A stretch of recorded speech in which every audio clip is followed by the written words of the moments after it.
Ah, tá falando quando me dá o piripaque, né? Isso. Bom, eu não tô muito certo, mas de repente sinto que começo a sentir como se sentisse que não sinto nada. O riso é uma expressão do triunfo do cérebro. Se você ri de uma piada, é porque você a entendeu. Esta frase é de Roberto Gomes Bolanhos, comediante mexicano, criador das séries Chaves e Chapolin. Outro comediante, o brasileiro Paulo Gustavo, disse que rir é um ato de resistência. Podemos parodiá-lo e dizer que rir é um ato de inteligência? Sim, e tem uma tese de doutorado defendida na Universidade Federal de Uberlândia, a UFO, que comprova isso. E esse é o tema deste episódio do Ciência ao Pé do Ouvido. Eu sou Túlio Daniel. E eu sou Dielen Borges. Nós somos jornalistas da Diretoria de Comunicação Social da UFO. Dielen, quem convive com você sabe que ser fã de Chaves e Chapolin é um traço da sua personalidade. Fala a verdade, foi por isso que você propôs essa pauta? Não foi assim, mas era meu sonho. Nas nossas reuniões de pauta, eu pensei, na verdade, foi em abordar xixi e outras manifestações, expressões do inconsciente, como sonho, ato falho.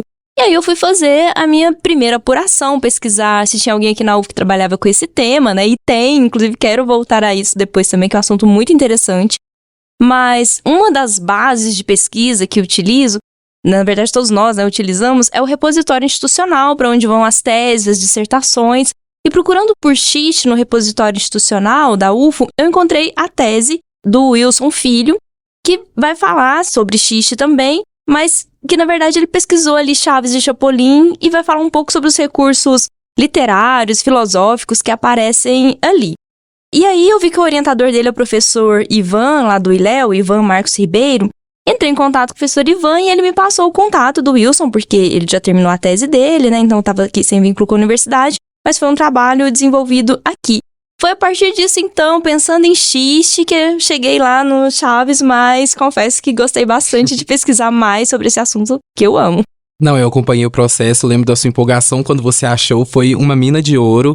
Nossos ouvintes não estão aqui, mas eu estou no estúdio, a Dielen tá usando, né, uma blusa do Chaves, então ela é muito fã. E que bom que deu certo de casar os temas, né? Sim, a gente vai ver o tanto que é interessante uma pesquisa feita dentro dos estudos literários sobre esse tema. Fiquei super em dúvida hoje de manhã quando fui vir trabalhar se vinha com a camiseta de Chaves ou de Chapolin, mas vim com a de Chaves que é levemente mais discreta do que a de Chapolin, que tem o coraçãozão amarelo.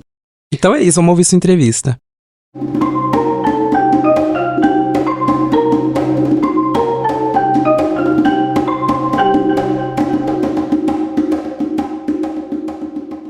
Oi Wilson, tudo bem? Oi, tudo bem? Começa contando pra gente quem é você na plataforma Lattes e fora do Lattes também.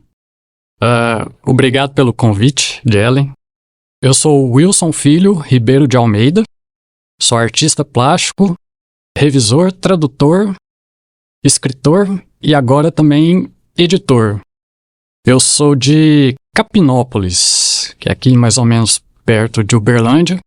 E vim para Uberlândia em 2003 para fazer a faculdade de artes plásticas. Depois eu fiz o mestrado em literatura. Eu estudei sobre o Charles Dickens. E em seguida eu fiz o doutorado também em letras, tudo aqui na UFO. Bom, antes da gente falar um pouco mais sobre a sua pesquisa de doutorado, que vai ser o tema aqui hoje, né? A maioria dos nossos ouvintes, os ao pé do ouviders, eles são millennials, mais ou menos aí a nossa geração, mas também temos muitos da geração Z. E a sua pesquisa, ela vai falar de Chaves e Chapolin. E por mais que a gente estranhe, a geração Z muitas vezes não sabe quem é Chaves e Chapolin, não cresceu assistindo esses programas como nós crescemos. Da nossa geração, acho meio difícil ter alguém que não saiba quem é Chaves e Chapolin, mas então para esses nossos ouvintes mais novos, como é que a gente pode contar quem são Chaves e Chapolin? Chaves e Chapolin são dois seriados mexicanos, do autor chamado Roberto Gomes Bolanhos, também conhecido como Chespirito. Esses programas, esses seriados, eles começaram no fim da década de 60, em um programa chamado Chespirito. Então, o Bolanhos, ele criou esses dois personagens. O Chapolin, ele é uma paródia de super-herói, que na época fazia muito sucesso já, os super-heróis como Batman, Super-Homem, Homem-Aranha. Então ele resolveu fazer um herói que ele é o contrário do super-herói conhecido, né? Que ele, em vez de ser forte, ele é fraco. Em vez de ser inteligente, ele é burro. Então, esse é o resumo do Chapolin. Esse foi o primeiro que ele fez. E o segundo, o Chaves. O Chaves é um menino de 8 anos, órfão, que mora numa vecindad. Que vecindad no México, traduzido em português, eles traduzem como vila. Eu ouvi a comparação assim, é como se fosse uma galeria de lojas aqui no Brasil, só que em vez de lojas são casas. Um espaço fechado com várias casas. Então o Chaves, ele mora ali. Então ele criou esses dois personagens, eles fizeram tanto sucesso que logo eles saíram do programa Chespirito e viraram 2 seriados independentes, começando em 1972. Eles foram de 1972 até 1979. Fizeram muito sucesso no México e em outros países da América Latina, Chile, Colômbia, em todos. E chegou no Brasil na década de 80, por volta ali, se eu não me engano, 1984. O Silvio Santos, num lote de produtos da Televisa que ele adquiriu, a Televisa colocou como condição para ele adquirir os produtos que o Chaves e o Chapolin viessem juntos. Então ele acabou comprando esse lote, mandou dublar e fez muito sucesso aqui no Brasil entre quando estreou, né, 1984, e pela década de 90 inteira. E assim, ainda em 2020 teve um problema de direitos autorais e ele saiu completamente de todas as plataformas. Até no YouTube era difícil achar. Até no YouTube foi tudo bloqueado, ficou assim durante 4 anos. Mas agora em 2025 resolveram lá o problema burocrático que tinha, aí voltou. Acho que é por SBT. Sim, tá passando no SBT à noite, acho que até com alguns episódios que estavam perdidos, sempre encontram uns perdidos, né, e voltam. E também teve a época que passou no Multishow, né, uns anos atrás. Bom, como a gente estava comentando, somos de uma geração aí que cresceu assistindo Chaves e Chapolin. E aí você chega até o seu doutorado, você falou já um pouco do que você pesquisou no mestrado, chega ao doutorado com um projeto e desenvolve uma tese sobre Chaves e Chapolin. Como que surgiu essa ideia? Algo que veio lá da sua infância? Ou veio depois, quando você já estava na pós-graduação? E por que uma pesquisa assim, sobre Chaves e Chapolin é importante para a ciência, para a sociedade? Como que surgiu essa ideia desse tipo de pesquisa? Então é uma história, eu vou contar a história. Eu comecei a fazer o mestrado sobre o Dickens, né? E eu sempre conto essa história. Uma vez, na secretaria do mestrado, conversando com um colega, ele chama Júlio César Assis. Eu conheço esse Júlio César. Sim, irmão da Dayana, grande amiga minha, da Dayana e da Juliana. Ele era professor? Sim, né? Professor de literatura. Então, eu vi lá nos seus agradecimentos, você queria viu, até anotar pra comentar. Eu sempre conheço o Júlio. Vou mandar o episódio pra ele ouvir. Mando sim. Porque eu sempre gosto de lembrar essa história. Sim. Isso foi em 2010, se eu não me engano, 2010. Eu tava no começo do mestrado ainda. Conversando com ele, eu falei, um dia eu quero fazer uma pesquisa de doutorado sobre o Chaves e Chapolin. Aí ele falou, faz sim. Tipo, me incentivou, né? A gente que tem que fazer essas coisas. Porque eu sempre fui fã. Desde criança eu sempre fui fã de Chaves e Chapolin. Acompanhei, vi durante a década de 90. Fiquei talvez uns 2 anos sem ver. Mas aí com a internet, no YouTube e tal, eu voltei a ver. Nunca parei de ver. Então eu sempre fui fã. E eu tinha esse incômodo que era o de ver que os programas às vezes não são muito valorizados por quem não conhece. Porque quem conhece, ama, é muito fã, adora, não tem problema. Mas quem não conhece muito bem, vê as imagens, vê assim o figurino que não é lá assim muito bem... O cenário ali de isopor. O cenário de isopor. E às vezes... vê-lo só uma cena ou outra, porque ele usa muito, por exemplo, que depois a gente vai falar, ele usa muito do recurso de bordão, repetir, né, que é um bordão que sempre repete. Então a pessoa que vê só uma cena ou outra pode achar assim, é tudo igual, por que esse povo dá tanto valor para esse programa, se é uma coisa assim tão pobre, tão fraca? Então me incomodava isso. Eu falava assim, não, eu quero fazer uma pesquisa para mostrar que o programa não é ruim, que o programa é muito bom. Então eu tive essa ideia. Mas aí conforme foi progredindo a pesquisa do mestrado, eu um pouco mudei. Eu falei assim, não, tá mais bem encaminhado eu continuar a pesquisa do doutorado e eu faço sobre o Chaves paralelo. Então eu tive uma ideia de fazer uma série de artigos. Isso foi mais ou menos em 2013, que surgiu as ideias que no final, né, ia acabar virando a tese. Enquanto eu assisti o programa, passado no SBT na época, eu comecei a anotar. Eu ia anotando os tipos de piadas que apareciam no programa. Olha, que processo interessante. Eu comecei vendo assim, eu falei assim, ele não usa só um tipo de piada, como acontece em outros programas de humor, que é só sempre o mesmo. Um bom exemplo que tem, que talvez a geração mais nova também não vai saber, é o da Praça é Nossa. A Praça é Nossa, aparece um personagem, por exemplo, aquele do Canarinho, né, que ele falava no telefone... No orelhão, no né? Que aí que as novas gerações não vão saber o que é mesmo. O outro cara conversando e ele conversando no telefone, ele interrompia o outro. Mas a ideia dele era sempre essa mesma. Ou então a velha surda, que é uma velha surda que conversava e entendia errado e sempre fazia um trocadilho com o que a pessoa falava, ela distorcia. Mas o dela era sempre o mesmo, era sempre distorcer o que o outro falou. Mas no Chaves e no Chapolin não é sempre o mesmo, mas são vários tipos de piada que ele vai combinando. Então eu comecei vendo os programas, né, eu ia anotando, essa piada aqui, ele tá sendo irônico, tá usando ironia. Aí eu anotava, piada tal é ironia, a piada tal é trocadilho. Então eu fiz esse esquema e pensei em fazer uma série de artigos. E eu fiz até um que eu publiquei numa revista do México, por sugestão da professora Maria Ivonete, do curso de letras. Aí eu fiz esse artigo... Você estava no mestrado, outra pesquisa. Isso aí, eu tinha acabado de concluir o mestrado, que eu concluí em 2012, isso aí foi em 2013, 2014. Mas aí em 2015, e eu tava pensando assim, talvez eu faça uma pesquisa sobre o Dickens, talvez eu até vou para outro país para pesquisar sobre processo de criação, assim. Só que aí abriu em 2015 o doutorado aqui. Aí eu mudei de novo, falei, então se eu vou fazer aqui, eu vou retomar a ideia do Chaves. Eu vou fazer uma tese, como eu tinha pensado e conversado com o Júlio César, eu vou fazer a tese sobre o Chaves. Então eu fiz o projeto e escrevi. E o projeto até não foi aceito. Ele foi reprovado.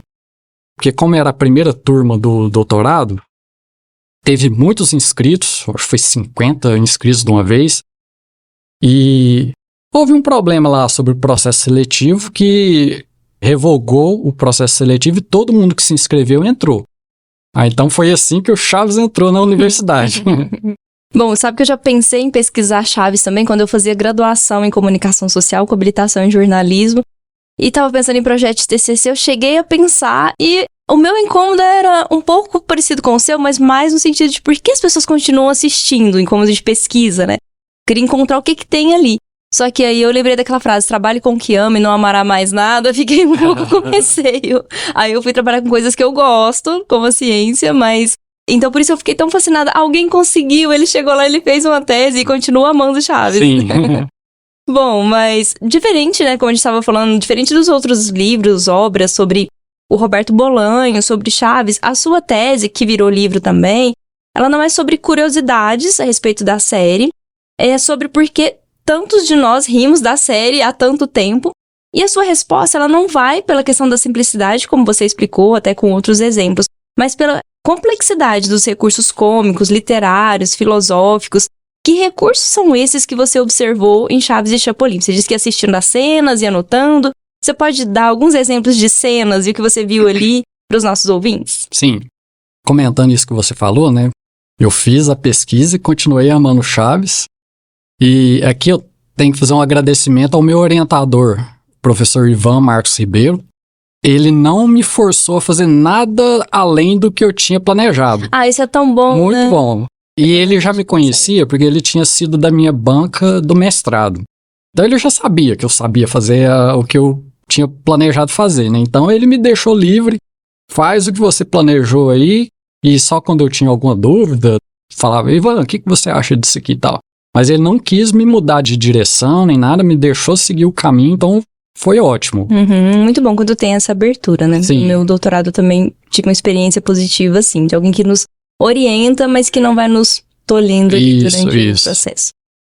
Aí então a tese, né, que virou livro, a tese se chamava A Risada é um Triunfo do Cérebro, Aspectos Cômicos, Literários e Filosóficos em Chaves e Chapolin.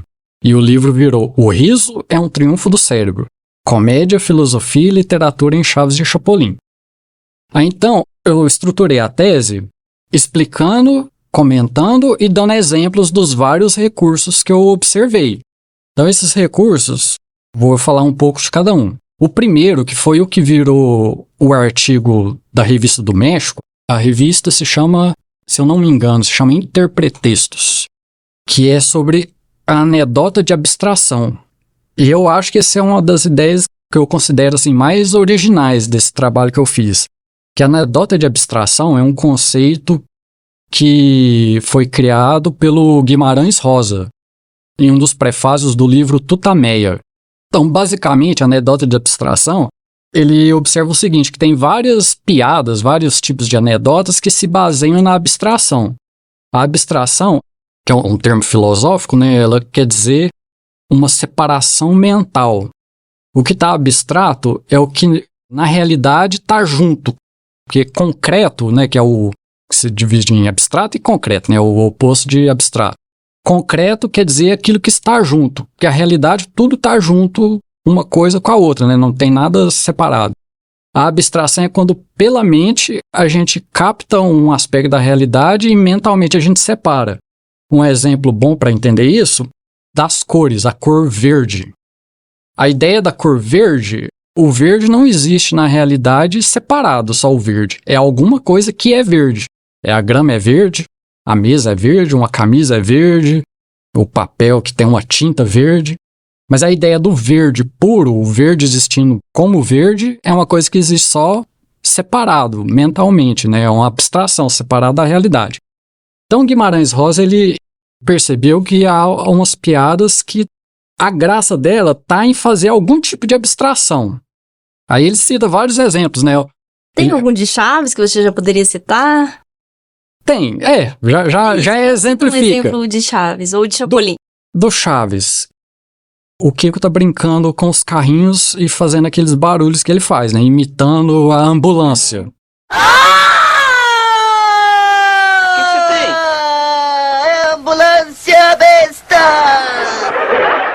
Aí a mãe dele chega incomodada e fala assim, o que tá acontecendo? Ele fala, não, eu tô brincando com a ambulância tal. Ela fala assim, mas você não poderia gritar em silêncio? Uhum. Então, gritar em silêncio, como existe uma contradição, porque gritar é o oposto de silêncio, né? Tipo, uma coisa não pode existir junto com a outra. Então, para ter essa ideia de gritar em silêncio, só existe mentalmente, né? Uma ideia abstrata. Então, essa abstração, essa contradição que ele faz é onde surge a graça da cena. E tem também quando ele pede pra nadar em Acapulco, ela fala que pode, mas pra ele não se molhar. Só não vá se molhar. Deixa eu ver se eu lembro de outra. Quando o Chaves está vendendo os refrescos, e ele diz que eu não vou lembrar exatamente igual, mas o de tamarindo, você quer o de tamarindo que tem gosto de laranja e parece de limão. Eu acho que é groselha. Groselha, limão e tamarindo. O de groselha, limão e tamarindo. Então um parece o... Uhum. Parece um, tem gosto de outro. Sobre isso, quando tinha suco no RU, a gente falava, nunca dava pra saber o que era. Ele tá abstraindo, né? O tamarindo tem gosto de tamarindo, só que pra ele não. O de tamarindo tem gosto de groselha e parece de limão. Do Chapolin, deixa eu ver se eu lembro de um do Chapolin. É mais ou menos no mesmo sentido da outra. Que ele tenta falar com a condessa que é francesa.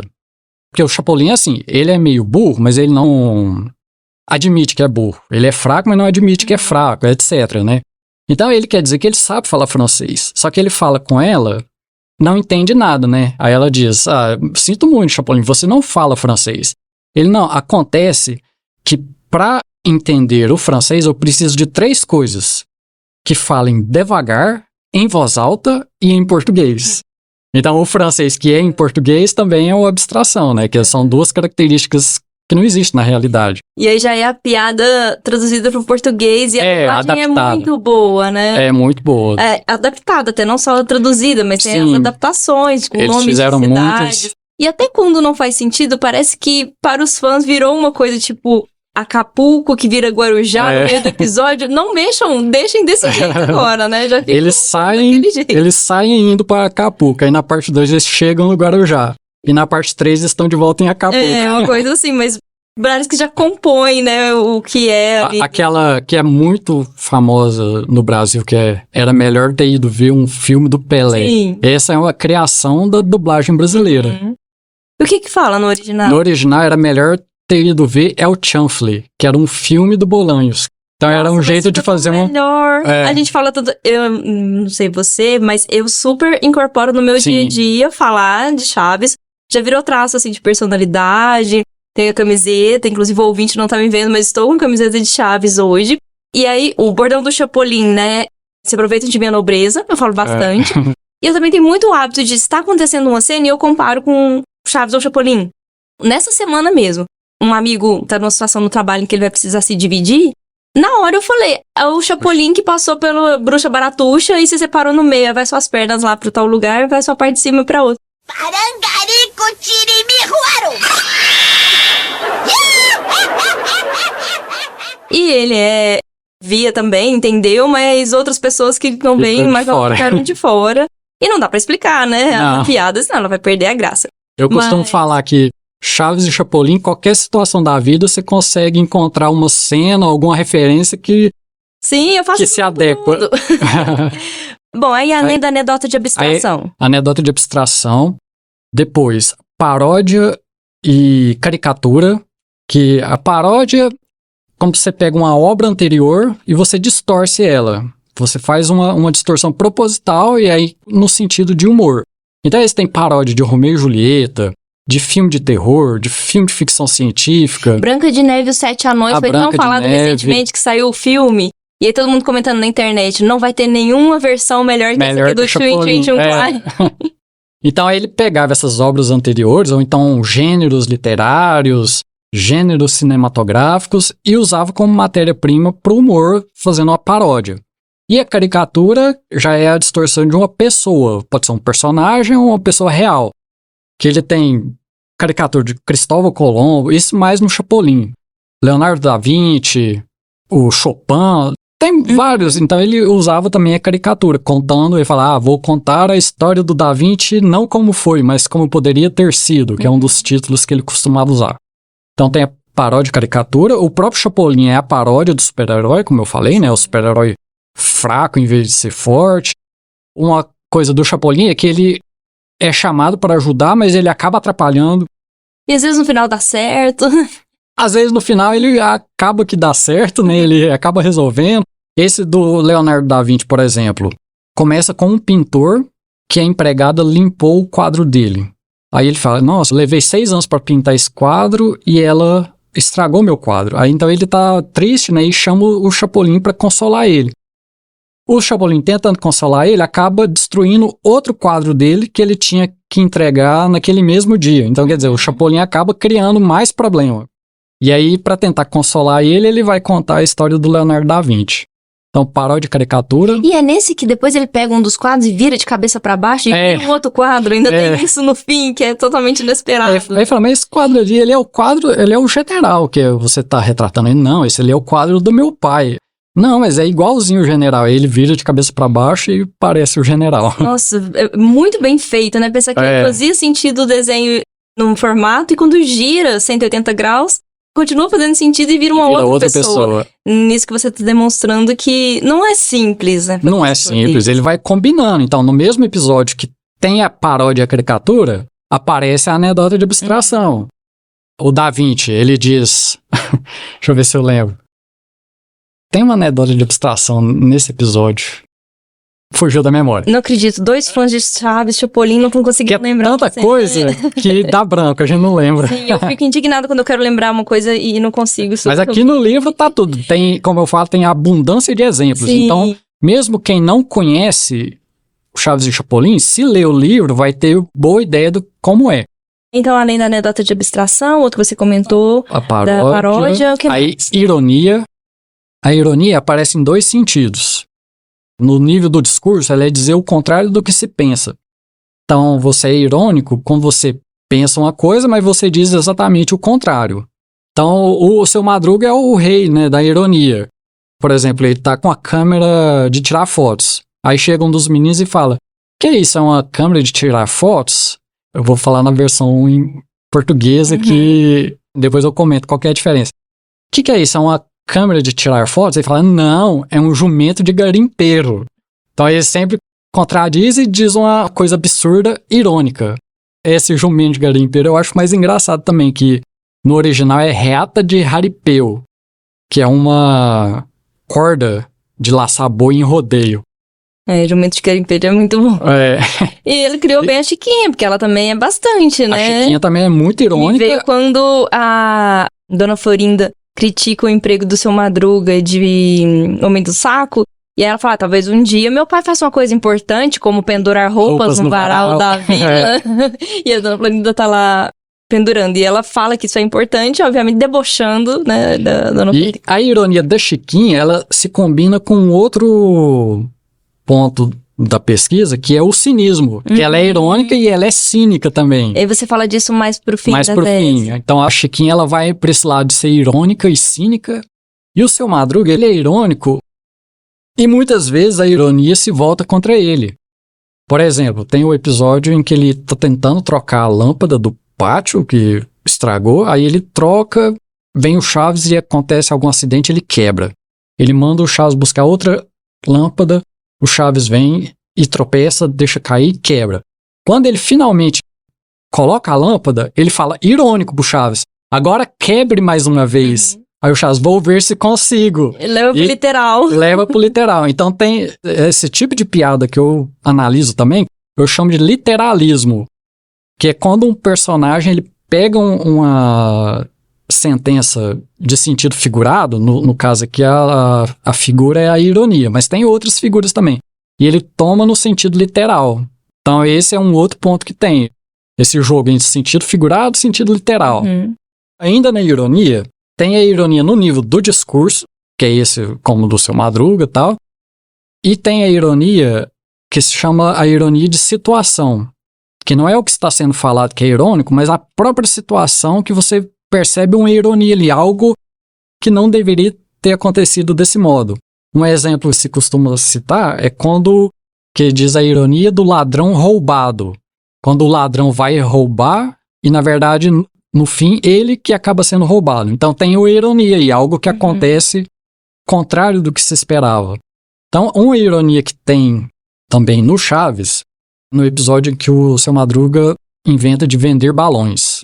Ele tá vendendo balões e ele vê o Chaves estourando o balão do Kiko, sem o Kiko perceber.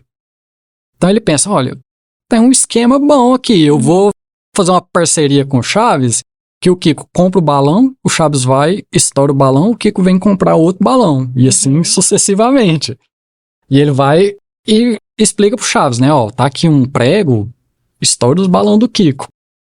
Só que aí, o que acontece? O Chaves estoura o balão do Kiko antes do Kiko pagar. O Kiko pega o balão, o Chaves vai e estoura. O que fala: esse balão não dura nada, não quero mais. Ou então, o Seu Madruga manda a Chiquinha dar um balão pro Chaves pra ele fazer inveja no Kiko, criar a vontade dele também ter o balão. O Chaves vai e estoura o balão que, na verdade, era pra ser dele. Então vai indo. No final, o esquema que o Seu Madruga tinha pensado acaba, em vez de dar lucro, acaba dando prejuízo, porque o Chaves estoura todos os balões dele antes do Kiko comprar. E uma ironia, para dar um exemplo do Chapolin, é o episódio do Rasgabucho, o bandido do Velho Oeste. Os nomes são ótimos, né? Tripa seca, poucas trancas, quase nada. Sim, a gente pode até pular, que esse é um outro tema. Mas vamos poucas trancas, quase nada, o Tripa seca, a gente falou. E a Viviane Aiko, que já trabalhou com a gente aqui na área de design, ela tem um monte de gatos que o irmão dela colocou esses nomes nos gatos. Tripa seca, poucas trancas, quase nada. A gente tá falando sobre o Rasgabucho. É, que aí o próprio nome, ele dá ele já caracteriza o personagem, né? Quase nada. É, o Rasgabucho, então é um vilão. Aí ele chega pra assaltar o banco, ele assalta o banco, isso é um assalto, me passa o dinheiro, ele pega os sacos de dinheiro. Ele sai na rua e encontra a filha dele. Ah, outro nome, a Rosa Rumorosa. Ele encontra a Rosa Rumorosa, a filha dele, e ela fala assim: mas você vai sair com esse tanto de dinheiro na rua? Não é perigoso? Ele fala, é mesmo, filha. Vou resolver isso. Ele volta no mesmo banco que ele tinha assaltado e fala assim, eu quero depositar esse dinheiro. Fala, não, mas isso não pode, você acabou de assaltar esse banco. Não, mas não interessa. Aí ele ameaça, né, com revólver, eu quero que você deposite e me dá o cheque aí. Aí ele dá o cheque. Então esse cheque quer dizer que eu tenho o dinheiro depositado no banco. Ele, sim. Então, agora é um novo assalto. Aí então ele acaba de roubar o mesmo dinheiro que ele tinha roubado e depois depositado. Então, quer dizer, tem uma ironia aí, né? Que o mesmo bandido que assaltou, ele tem medo de andar com dinheiro e ele acaba usando o próprio banco que ele assaltou para depositar o dinheiro. Aí depois a gente falou um pouco do cinismo. O cinismo, ele também aparece em duas vertentes. Já é antiga comparar o Chaves com o Diógenes, o filósofo cínico, pelo fato do Chaves morar no barril. E o Diógenes também morava no barril. Então eu fiz uma comparação para mostrar assim, o que eles têm em comum e o que eles têm de diferente. O Diógenes, ele tinha assim, a filosofia de vida de que ele não... Tem a frase assim, né, que ele não teria nada, não seria dono de nada para não ser dono de ninguém. Ele achava que você diminuir as suas necessidades ao mínimo, ele te dava liberdade. Então por isso que ele andava só com uma roupa, assim, farrapos, ele morava no barril, não tinha casa e tal. Mas o Chaves, ele já é diferente, porque o Chaves não é por querer que ele é pobre, que ele é órfão, que ele tá sempre com fome, né? Uma característica do Chaves, ele tá sempre faminto. Então eu fui fazendo essa comparação, né, do que eles têm em comum, do que eles têm de diferente. E, na segunda etapa, eu já pego o cinismo naquele sentido mais comum, que é o de deboche e descaramento. E aí a campeã é a Chiquinha, né? Que ela, nos confrontos dela com a Dona Florinda, né? Tem uns edits muito bons, uns fancams na internet que as pessoas selecionam só aquelas ali pra mostrar, só esses momentos que a Chiquinha dá um fecho na Dona Florinda. Por exemplo, os meninos estão lá fazendo uma bagunça lá no pátio. A Dona Florinda chega e fala isso. O que é isso? Aqui tá parecendo um estábulo? Que bagunça é essa? Aí a Chiquinha fala, tipo, cheirando pro lado da Dona Florinda. Sim, estou sentindo cheiro de vaca. Então sempre tem essas alfinetadas que a Chiquinha dá na Dona Florinda, né? Mas o Seu Madruga também, ele é cínico. Porque uma característica dele é que ele arruma esses trabalhos temporários, como vender balão, tirar fotos e tal. Mas a característica dele é que ele é desempregado e ele não procura emprego. Tanto que ele deve aluguel, né? Os 14 meses de aluguel que ele deve. Aí o Seu Barriga, que é o dono da vila, né? Que vai cobrar o aluguel, fala, mas por que você não arruma emprego? Ele fala, não, mas é porque eu prefiro deixar os empregos para os mais jovens. E eu tenho tomado essa nobre atitude desde os meus 20 anos. Então ele é muito cínico também. Então tem o cinismo, e aí no fim, o último capítulo, que cada um é um capítulo diferente. E ainda no último capítulo tem ainda mais outros recursos humorísticos dele, que é os títulos de episódios e os nomes de personagens, né, que a gente comentou um pouco. E os títulos também, ele sempre fazia uma piada no título. Por exemplo, mais vale uma mulher jovem, rica e bonita do que uma pobre, velha e feia. Não é o mesmo Pancrácio se enfermou do cólon. Aqui eu tô misturando um pouco com o espanhol, porque eu não lembro em português. Pancrácio se enfermou do cólon, que em espanhol é Colombo, né? Colombo se enfermou do pâncreas. Então ele sempre vai fazendo algum jogo de sentido, alguma... Os ditados do Chapolin também, que misturam. Tem os ditados do Eles Chapolin. misturam 2 ditados ou 3. Aí os ditados do Chapolin já entram nos trocadilhos, que ele vai misturando, né? Que é em boca fechada não entram moscas, fala em mosca fechada não entram bocas. Ele vai, tipo, invertendo a ordem dos... Mesmo o próprio bordão dele, né? Palma, não priemos cânico. Vai juntando as sílabas, né? E tem o trocadilho ainda. E o bordão, que eu chamo de bordão e variação. O bordão é assim, uma frase característica de cada personagem. Então, cada personagem tem uma série de frases características e recorrentes. Então, serve para caracterizar o personagem e também serve para estruturar os episódios. Porque, por exemplo, sempre que o Chapolin é invocado, ele é invocado a partir de um bordão, que a vítima ou quem está em problema diz que é, e agora, quem poderá me defender? Aí o Chapolin aparece e diz, eu. Aí a vítima, o Chapolin Colorado. Aí não contavam com as minhas astúcias. Aí logo depois, geralmente o Chapolin se atrapalha e tropeça ou acontece alguma coisa assim. Oh, e agora quem poderá me defender? Eu! Chapolin Colorado! Não contavam com minha astúcia! Siga-me os bons!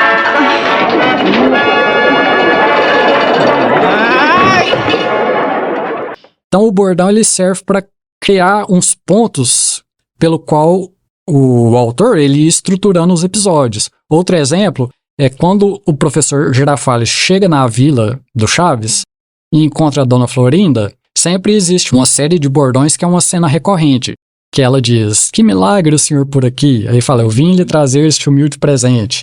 Aí ela, não gostaria de entrar para tomar uma xícara de café? E tem aquele episódio maravilhoso que o Kiko entra no meio e fala, Isso! flores, de novo, flores. Outra vez flores. Outra vez café, por isso que ele só traz flores. Isso. Aí esse aí é um exemplo do que eu chamo de variação, porque tem os bordões que são repetidos, né? Então ele cria uma familiaridade no espectador, né? Tipo, ele já sabe mais ou menos o que vai acontecer. Mas às vezes ele coloca um elemento diferente. Esse aí é um exemplo, que aí o Kiko se intromete no meio e começa a comentar o que eles estão falando. Outro exemplo de variação é quando o professor Girafales acabou de ter uma conversa anterior com um dos meninos, e ele vai falar com a Dona Florinda e começa a se atrapalhar usando um termo do assunto anterior. Teve um episódio que ele ficou obcecado pela palavra biquíni. É. Então, Aí ele chama ela de Dona Biquíni. Ou então, não será muito biquíni. É. Em relação aos capítulos da tese e a esses tópicos, tem mais algum para complementar? Basicamente são esses. Sim. É. O seu trabalho, né, relaciona a capacidade de rir com abstração, como formas de inteligência, né? O próprio título traz o triunfo do cérebro. E para psicanálise, o xiste, a brincadeira, é uma manifestação do inconsciente. Você não trabalha com isso na tese, né? Você não é da psicologia. Mas como a gente estava comentando, você chegou a pensar sobre isso? Como as piadas, as brincadeiras de duplo sentido, os trocadilhos podem ser uma forma de expressão de desejos, medos, conflitos e fantasias reprimidas? Eu já cheguei a pensar no caso que me deram uma sugestão da teoria do desejo mimético. Tem muito no Chaves, que é aquilo que você cria um desejo quando você vê que o outro deseja a mesma coisa. Aquele exemplo que eu citei dos balões exemplifica bem isso, né? Que o Seu Madruga pensa em dar o balão pro Chaves, para quando o Kiko vê o Chaves com o balão, ele também querer o balão. Então esse é um tema, assim, só que eu não cheguei a trabalhar com essa parte, mas esse aqui, há muitos caminhos que dá para abordar o Chaves e o Chapolin. Esse exemplo mesmo que a gente citou do professor Girafales com a palavra biquíni saindo no meio ali do... O ato falha. É, então seria um ato falha ali do que ele estava obcecado, ou o Seu Madruga quando tá obcecado pela Glória, e aí começa a falar o paraíso, não, digo a Glória, começa a escapar na linguagem, algumas coisas assim, né?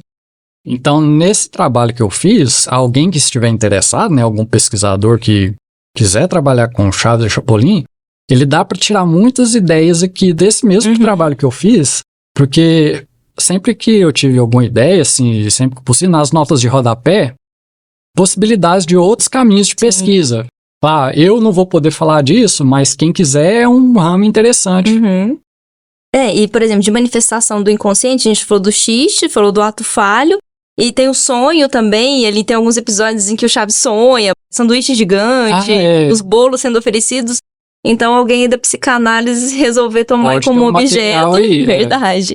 Tem uma pergunta que eu fiz lá no início, eu acho que seria interessante voltar nela, que foi quando eu perguntei como surgiu a ideia de fazer a pesquisa, e aí eu cheguei a perguntar, mas a gente não respondeu, que é qual a importância de uma pesquisa como essa para a ciência, para a área, para a sociedade, que é quando a gente explica, então, Chaves entrou na universidade, como você contou do seu percurso, aí tem essa tese que virou livro. Por que uma tese como essa é importante? Eu toquei de leve quando eu falei do que me incomodava e o que me levou a fazer. Então, a minha resposta foi uma resposta aos críticos que não conhecem direito, aqueles que veem o Chaves de Chapolin e tratam como, assim, uma obra sem valor. Então, a minha intenção foi mostrar que não, que tem um valor, que ela é uma obra artística que merece ser apreciada e que a partir dela, dá para pensar muita coisa. Por exemplo, esse capítulo da anedota de abstração, ele mostra como que a partir dessas piadas de abstração, você pode fazer uma ligação com a filosofia. Então tem vários conceitos de filosofia que eu explico através do Chaves e do Chapolin. Então, a minha intenção era assim, com essa leitura, o leitor que pegar o livro para ler, vai se convencer de que essas duas séries, né, que fizeram tanto sucesso, elas fizeram sucesso não à toa, e não assim uma coisa assim, é só uma coisa da cultura de massa, assim, o povão não sabe direito das coisas e gosta sem motivo. Não, ele tem um valor e não é à toa que ele durou tanto tempo. Porque às vezes uma coisa é uma febre, assim, mas se não tiver um valor, assim, não dura muito tempo, né? Mas você pensar, já dura 50 anos, Sim. Então ele tem alguma coisa ali. Caminhando aí para o encerramento da entrevista, o que você tem a acrescentar aí para os nossos Sim. ouvintes? Então, obrigado pelo convite, né? Foi legal, muito bom conversar sobre esse assunto que a gente E a ama, gente né? ficaria a tarde inteira, porque eu olhei aqui a questão do tempo e a gente tem mais ou menos um tempo estipulado para cada episódio, mas a vontade é de fazer uma série sobre Chapolin. Como tem vários canais no YouTube, você disse que assiste até hoje, Chaves, eu também assisto até hoje, é muito minha série conforto. Eu terminei minha tese de doutorado recentemente, escrevi sobre outro assunto, mas quando eu estava muito cansada, eu não estava conseguindo ver séries novas, eu punho um pouquinho de Chaves, dá uma sensação boa. E assisti aos canais também vários que tem analisando Chaves, trazendo erros de gravação, dessas curiosidades que eu vi que inclusive nas suas referências da sua tese você chegou a utilizar alguns também, Sim. né? Uma coisa interessante é que o Chaves, você costuma ver em espanhol também? Já vi alguns. Que aí agora eu tô vendo em espanhol, É né? Eu vi boa. pra escrever, né? Porque os exemplos que eu citei, eu preferi citar em espanhol, Uhum. porque é o original dele, né? Então eu Sim. falei assim, eu vou estar analisando o texto, eu vou analisar não a tradução, mas o original. E em espanhol, acaba assim, é como se você tivesse dois seriados, assim. Então dá pra ter duas experiências. Você ri de um jeito diferente. Tipo, dos dois jeitos é engraçado, mas é engraçado diferente. Então vale a pena ver em português e vale a pena ver em espanhol. E de sua parte, quer deixar alguma divulgação? Sim, aí o que eu tinha falado, né, nas notas de rodapé, eu deixei, assim, indicações para onde a pesquisa pode seguir, coisas que pode falar que eu não falei. Aí eu mesmo aproveitei num livro que eu lancei no ano passado, que se chama, continua no próximo episódio, um rodapé sobre o folhetim, que eu fiz um breve estudo sobre o folhetim, que é o método de se publicar ficção por partes em jornais e revistas, que surgiu no século XIX. Então, os romancistas, né, em vez de publicar o livro, eles publicavam capítulo por capítulo nos jornais. E esse método, no século XX, ele foi adaptado para os seriados. Então, em vez de sair o seriado todo junto, uma obra como se fosse um filme grande, não. Ele vai publicando, né, cada semana publica um capítulo. Então eu faço essa relação entre como o folhetim surgiu na literatura, nos jornais, e no século XX os métodos do folhetim passaram a ser usados nas séries e seriados. E aí um pouco aqui eu retomo também o Chaves e Chapolin para falar da continuidade. A diferença que se faz entre o seriado e série é que a série ela é contínua. Acontece o episódio 1, e o episódio 2, ele continua a história que aconteceu no episódio 1. E vai indo assim. É uma história contínua que é só dividida em episódios. E o seriado, cada episódio é uma história diferente. Que aí é o caso do Chaves e Chapolin, né? Cada episódio é uma história que termina ali. Aí então eu fiz esse estudo, né, nesse livro. Que aí eu comecei, ano passado, 2024, a editar os meus livros e os livros traduzidos também. Eu fiz uma edição do Dickens, que eu trabalhei no mestrado, né? No mestrado eu trabalhei o livro dele, A Christmas Carol, que eu traduzi como Uma Cantiga de Natal. Então, pro mestrado, eu já fui traduzindo alguns trechos que eu ia citar. E aí eu resolvi fazer uma tradução anotada. Então eu tenho Uma Cantiga de Natal, uma edição anotada e ilustrada, que eu ilustrei também. Então, vocês podem acompanhar isso no meu Instagram, que é @WilsonConvictor. Ah, Então deixei tem lá várias indicações. Então, Tem lá pros nossos ouvintes. meu trabalho como ilustrador, desenhista, editor, tá tudo lá. Tá certo. Bom, eu falei que você foi pelo Instagram, eu vou marcar você também nas nossas publicações, no @ufo_oficial. E aí nossos ouvintes podem ir lá também para poder te seguir. Muito obrigada. Muito obrigado.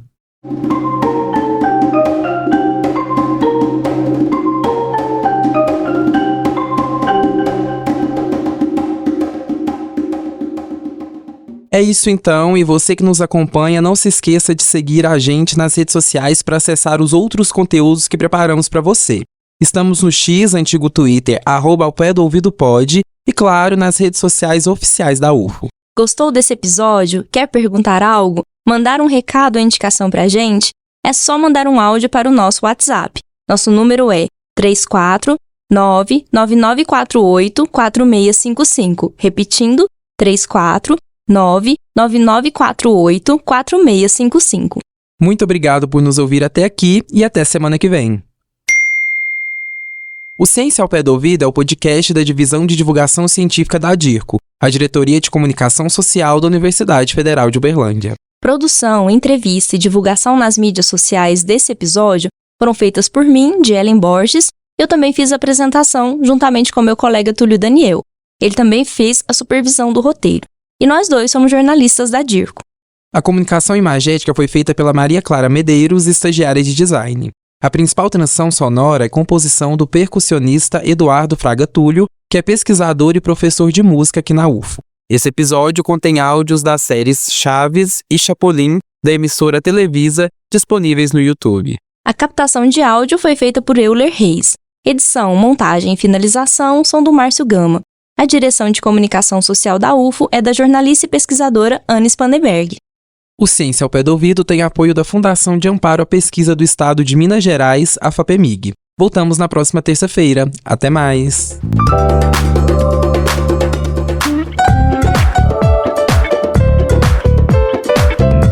Ciência ao pé do ouvido.